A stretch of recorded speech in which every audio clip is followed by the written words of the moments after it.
Bonjour, the men of God, chers serviteurs et servantes de Dieu, je vous salue au nom de notre Seigneur et Sauveur Jésus-Christ. Je suis votre frère Patrick Zanetti. Je viens donc aujourd'hui, conformément au thème qui nous a été communiqué, servir sans culpabilité. Je viens donc, par la grâce de Dieu, apporter une modeste exhortation par rapport à ce thème. Et je voudrais dire merci au staff des Men of God pour m'avoir aligné dans, dans la liste des personnes qui devaient intervenir par rapport à ce thème. Pour moi, c'est une très grande responsabilité, mais c'est aussi un privilège de figurer sur cette liste. Donc que Dieu vous bénisse abondamment. C'est donc avec crainte et tremblement que je voudrais vous parler ce matin de la part du Seigneur, parce que c'est une très grande responsabilité, surtout quand vous devez vous adresser aux serviteurs et servantes de Dieu. Je voudrais que nous puissions lire la parole de Dieu dans l'épître de Paul aux Philippiens, du 1er au 4e verset. Philippiens chapitre 4, du 1er au 4e verset, je lis. C'est pourquoi, mes bien-aimés et très chers frères, vous qui êtes ma joie et ma couronne, demeurez ainsi fermes dans le Seigneur, mes bien-aimés. J'exhorte Évodie et j'exhorte Saint-Tiche à être d'un même sentiment dans le Seigneur.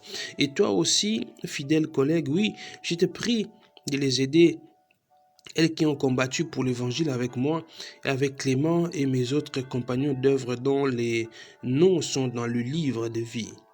Réjouissez-vous toujours dans le Seigneur, et je le répète, réjouissez-vous.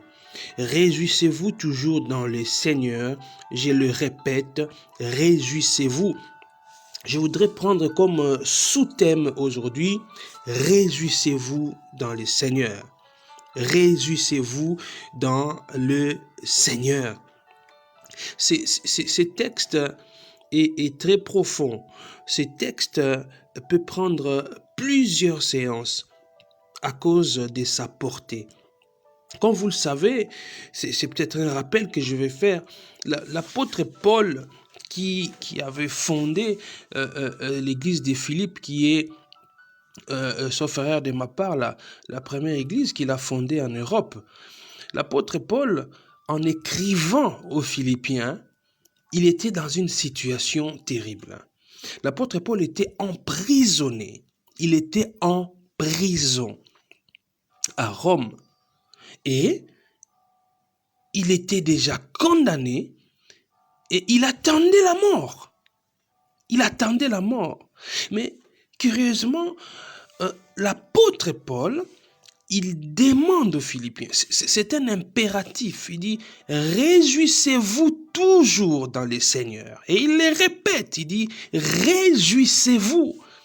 Mais on peut se demander, mais toi qui es en prison, tu nous demandes de nous réjouir.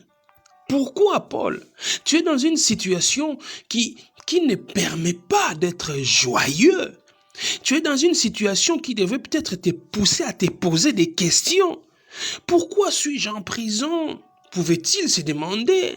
Moi qui suis apôtre, moi qui suis appelé par Dieu, j'ai vu notre Seigneur Jésus-Christ. Mais comment pourrais-je me retrouver en prison? Comment suis-je en prison? Et surtout qu'il a été emprisonné. Non, parce qu'il avait commis un mal. Non, parce qu'il avait commis un péché contre Dieu. Paul, emprisonné à cause de l'évangile. Il pouvait se poser beaucoup de questions. Ai-je commis un péché contre Dieu? Ai-je mal annoncé l'évangile? Qu'ai-je fait pour mériter cette prison? Mais Paul, il s'oublie lui-même. Il parle aux fidèles de l'église de Philippe en leur demandant, en leur exigeant de se réjouir. Et il répète, réjouissez-vous toujours dans le Seigneur. Bien-aimé, ça, c'est quelque chose qui, à chaque fois que j'y pense, ça me surpasse. Ça me surpasse. Paul, il veut nous faire comprendre ici que notre joie à nous en tant qu'enfants de Dieu, serviteurs de Dieu, notre joie, notre bonheur ne dépend pas des circonstances qui nous entourent. Être joyeux alors qu'on est dans une circonstance qui ne le permet pas, on peut se dire, mais comment peut-on comprendre cela? Paul, il veut nous dire ici, il veut nous faire comprendre ici que contrairement au monde, contrairement à ceux qui ne connaissent pas le Seigneur, ceux-là, leur joie, leur bonheur est lié à ce qu'ils ont, à ce qu'ils sont en train de vivre. Mais ce n'est pas le cas pour nous. Vous voyez, ce n'est pas le cas pour nous. Quand il dit réjouissez-vous, réjouissez-vous dans le Seigneur. Je le répète, réjouissez-vous. L'église de Philippe à qui il écrit avait connu également des problèmes, des difficultés sérieuses qui, parlant à la manière des hommes, ne pouvaient pas leur permettre d'être dans la joie. Mais Paul leur dit, réjouissez-vous. Je ne sais pas dans quelles circonstances vous êtes. Qu'est-ce que vous vivez en tant qu'enfant de Dieu, en tant que serviteur de Dieu? Vous traversez peut-être des moments qui ne sont pas propices pour être joyeux. Vous traversez peut-être des difficultés dans le ministère, des choses qui ne marchent pas. Vous vous posez des questions. Est-ce que j'ai mal apporté la parole? Est-ce que j'ai mal abordé mon ministère? Qu'ai-je fait de mal pour que de telles choses m'arrivent? Réjouissez-vous, serviteurs et servantes de Dieu. Réjouissez-vous dans le Seigneur, nous dit la Bible. Ne laissez pas les circonstances que vous vivez, ne laissez pas les difficultés que vous traversez vous ronger les cœurs. Non, parce que votre joie ne dépend pas de ces circonstances. Et Paul, il précise une chose ici, très importante. La joie que vous devez avoir, votre bonheur, il dit réjouissez-vous dans le Seigneur. Vous voyez, réjouissez-vous dans le Seigneur. C'est là toute la différence entre nous qui connaissons Dieu et ceux qui ne connaissent pas Dieu. Nous nous réjouissons dans le Seigneur. Notre joie est dans le Seigneur. En fait, Paul veut dire, il veut nous faire comprendre ici que mon bonheur à moi en tant que serviteur de Dieu, la paix que j'ai dans le cœur en tant que serviteur de Dieu ne dépend pas de ce que j'ai ou de ce que je n'ai pas. Mon bonheur à moi, ma joie à moi dépend de la perception que j'ai de Dieu. Alléluia. Alléluia. Notre joie à nous dépend de comment nous voyons Dieu. Quand nous pensons à Dieu, quand nous voyons Dieu, quelle image nous nous faisons de lui? Réjouissez-vous dans le Seigneur. Parce que pour se réjouir selon le monde, il faut avoir des poches pleines. Pour se réjouir, il faut avoir de quoi se payer ceci ou cela. Pour être dans la joie, pour vivre un bonheur, il faut que tout puisse vous réussir. Il faut que tout aille bien. Comme cet évangile tronqué qui se répand actuellement dans notre pays, faisant croire aux enfants de Dieu qu'ils ne peuvent pas connaître des problèmes, qui ne peuvent pas traverser des moments de souffrance. Ce qui est totalement faux. Et en présentant cet évangile tronqué, nous poussons les fidèles, les enfants de Dieu à croire que quand ils traversent des moments de souffrance, c'est parce que soit ils ont péché ou c'est parce que Dieu les a abandonnés. Non, un enfant de Dieu peut souffrir. D'ailleurs, nous sommes appelés à partager les souffrances de Christ.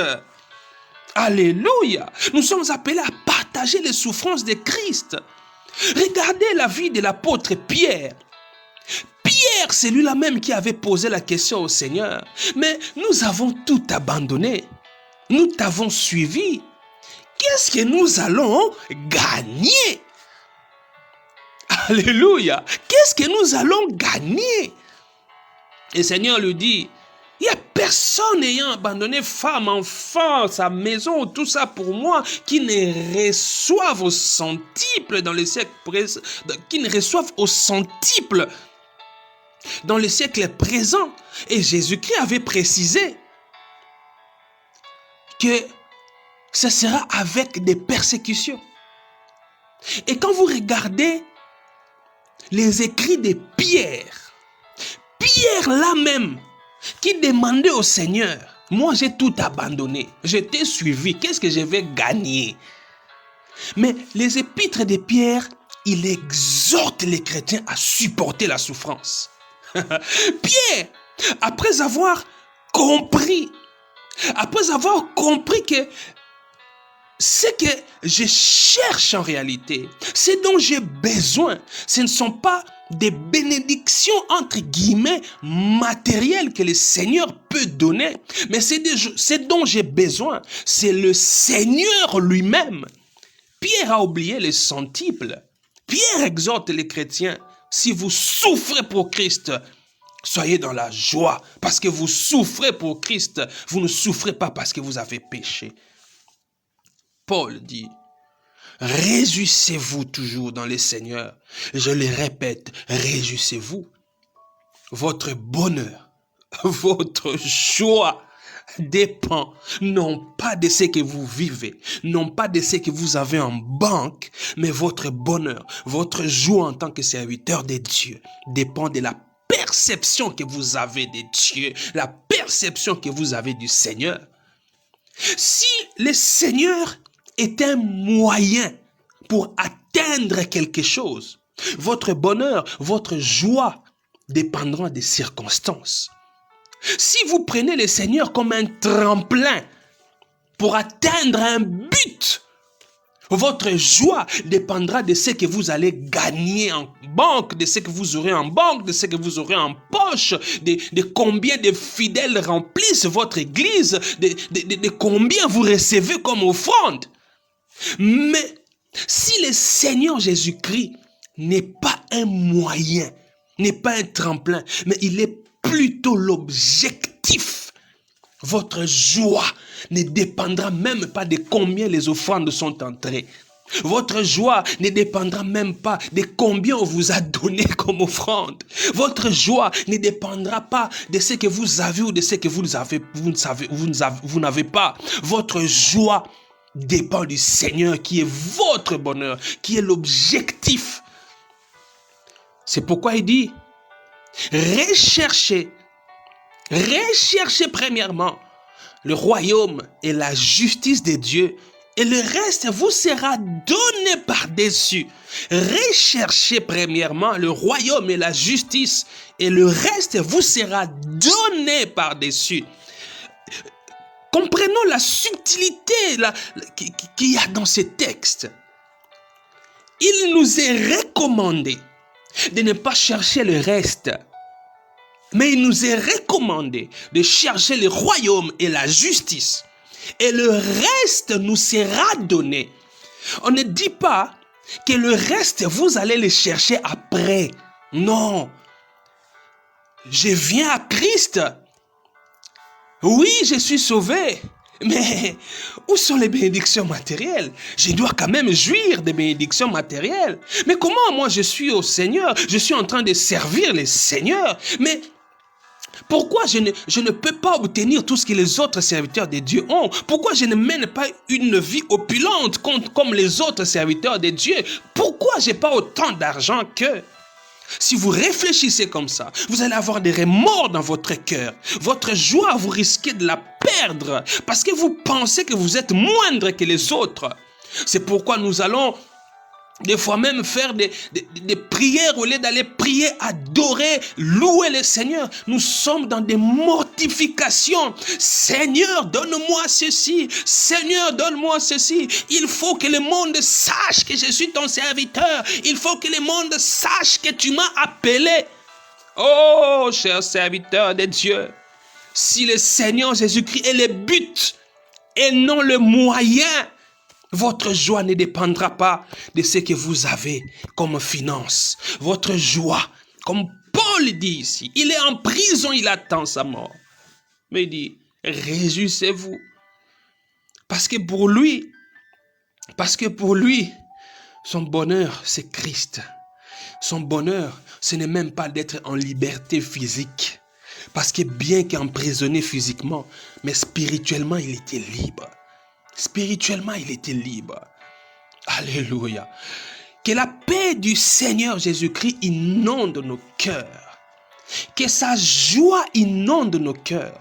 Parce que Christ est l'objectif. Christ est le but. Si j'ai Christ, je n'ai pas besoin d'autre chose. Recherchez premièrement le royaume et la justice de Dieu. Le reste vous sera donné par-dessus. Le reste vous sera donné. Tu n'as pas à chercher le reste parce qu'il te sera donné. C'est Dieu lui-même qui se chargera de ça.